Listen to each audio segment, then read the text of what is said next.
சிவகங்கை மடப்புரம் கோவில் காவலாளி அஜித்குமார் கொலை வழக்கை விசாரித்து வரும் சிபிஐ அதிகாரிகள் அஜித்குமாரின் வீட்டுக்கு சென்று அவரது தாய் மற்றும் சகோதரரை விசாரணைக்காக மதுரை அழைத்துச் சென்றுள்ளனர்.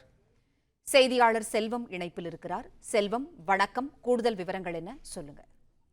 கண்டிப்பாக. அஜித்குமார் கொலை வழக்கில் 15வது நாளாக தொடரும் சிபிஐ விசாரணை.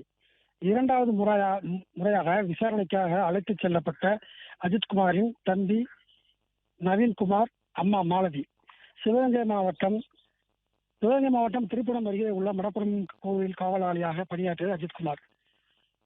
இவர் உயர்நீதிமன்றம் சிபிஐ உத்தரவு விசாரணைக்காக அழைக்கப்பட்டது. இந்த வழக்கில் கொலை 12ஆம் தேதி சிபிஐ வழக்கு பதிவு செய்து கொலை 14ஆம் தேதி விசாரணை தொடங்கப்பட்டது. 15வது நாள் விசாரணையாக முதற்கட்டமாக அஜித்குமார் வீட்டில் இருந்து தொடர்ந்து சிபிஐ கொலை செய்யப்பட்ட அஜித்குமாரின் தம்பி நவீன்குமார் மற்றும் அம்மா மாலதி 7 பேர் கொண்ட சிபிஐ குழு காரில் வந்து விசாரணை செய்தனர். அதனைத் தொடர்ந்து இன்று திரு மாலதி அவர்களையும் அஜித்குமாரின் தம்பி நவீன்குமார் அவர்களையும் சிபிஐ அதிகாரிகள் இன்று வீட்டிலிருந்து அழைத்துச் சென்று. நன்றி செல்வம், தகவல்களுக்கு நன்றி. பிளே ஸ்டோர் மற்றும் ஆப் ஸ்டோரில் இருந்து பாலிமர் செயலியை QR கோடு மூலம் பதிவிறக்கம் செய்யுங்கள். செய்திகளை உடனுக்குடன் பெறுங்கள்.